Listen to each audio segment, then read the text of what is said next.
참 예수님, 네, 오늘 부활 4주일 성소주일입니다. 특별히 1차적으로는 사제 성소와 수도 성소를 위해서 우리가 기도를 하는 날이고요. 그리고 두 번째로 좀 더 넓은 관점에서는 우리 각자가 가지고 있는 성소에 대해서 다시 한번 생각해 보는 날이지 않을까 싶습니다. 그래서 매년 성소주일 때는 예수님께서 당신을 착한 목자로 비유하시는 그 요한복음의 그 장면이 나와요. 근데 그래서 이 착한 목자의 비유에 대해서 이렇게 생각을 해보면서 우리와 예수님의 관계에 대해서 그리고 예수님의 그 부르심에 대해서 다시 한번 생각해 보게 됩니다. 제가 지금 미국에서 이렇게 지낸 지 7년 반 정도가 이렇게 지났는데 그러면서 당연히 이제 여러 분당들도 많이 다니고 이제 친해진 사람들도 많이 있겠죠. 근데 저는 이제 또 특별히 또 아이들을 이렇게 많이 좋아하니까요. 아이들과도 많이 이렇게 친하게 학교에서 이렇게 많이 지냈는데 그러다 보니까 그 아이 학부모들이 이제 자기 집으로 뭐 특별한 날 이렇게 초대하는 경우들이 종종 있어요. 그래서 이제 학생들 집에 가서 이렇게 초대받아서 뭐 식사를 하고 이런 경우들이 참 많이 있는데, 그런 상황에서 이렇게 보면 늘 공통적으로 부모님들이 저에게 하는 말이 있어요. Fatherly, 깨끗하고 이렇게 정갈한 이런 집을 기대하지 마라. 이렇게 늘 미리 얘기를 해주고 갑니다. 그러면 아니나 다를까 뭐 얘기한 대로 집이 널브러져 있죠. 왜냐면 아이들이 이렇게 많이 있는 그런 집은 당연히 뭐 그냥 장난감이 여기저기 뭐 늘 이렇게 있더라고요. 그래서 뭐 당연히 이제는 거기에 익숙해져서 뭐 깨끗한 집, 뭐 정갈한 집 이런 느낌은 기대를 하지 않고요. 가서 아이들과 함께 그렇게 노는 거에 초점을 맞추게 됩니다. 그리고 또 가서 놀다 보면 아이들이 뭐 두세 명 있는 집, 뭐 이런 집도 있는데 아이들끼리 막 이렇게 하다 보면 당연히 늘 학교에서도 그러는 것처럼 티격태격하고 서로 막 싸우고 막 이래요. 근데 참 재미있는 공통점이 하나가 있습니다. 그 아이들이 막 이렇게 격하게 놀거나 아니면 점점 이렇게 싸우려고 이렇게 폼 잡을 때 부모님들이 딱 알아채죠. 그리고 누구야 이름을 불러요. 그러면 아이들이 갑자기 행동을 이제 고쳐 먹습니다.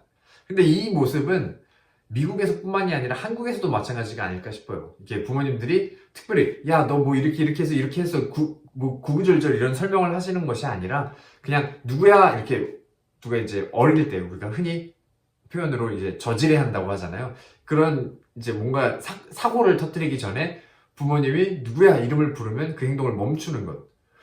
이 모습에서 이 관계성에 대해서 생각을 해보게 돼요. 특별히 어떤 메시지를 그렇게 전달하지 않아도, 특별히 설명을 해주지 않아도 그 이름을 부르는 그 목소리 하나를 듣고 이 행동을 고칠 수 있다는 것이 그 안에서 이제 라포가 형성이 되어 있는, 이 관계가 형성이 되어 있는 것들을 이제 다 포함하는 그런 내용이 아닐까 싶어요. 같은 맥락으로 우리와 예수님의 관계에 대해서도 생각을 해보고 싶습니다. 나는 착한 목자다. 양들은 내 목소리를 알아듣는다 하고 말씀을 하세요.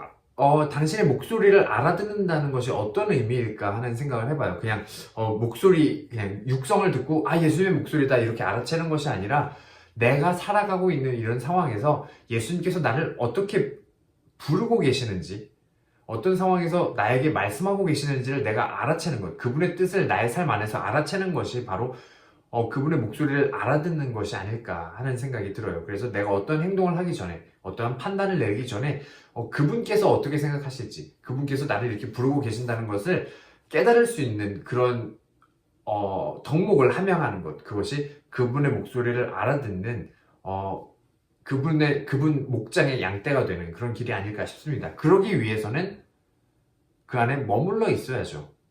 그래서 예수님께서 늘 내 안에 머물러라 하시는 그 말씀이 그냥 단순히 이렇게 내 안에 있어라 그런 것이 아니라 당신과의 그런 깊은 관계를 형성하기 위해서 늘 당신 곁에 머물러 있으라는 그런 의미가 됩니다. 그래서 프란치스코 교황님께서 말씀하신 그 사제들에게 말씀하신 이러한 표현이 있는데 늘 양들 곁에서 양들 냄새가 나는 목자가 되십시오 하고 말씀을 하셨어요. 예수 그리스도께서 당신 양들과 함께 계셔서 양들 냄새가 났던 목자였던 것처럼 우리 사제들도 양들 곁에서, 신자들 곁에서 그 양의 냄새가 나는 그런 사제가 그런 목자가 될 수 있도록 그 교황 프란치스코께서 이렇게 권고하셨던 내용이 생각이 납니다. 그러면 이쯤에서 다시 한번 우리에게 물어보고 싶습니다.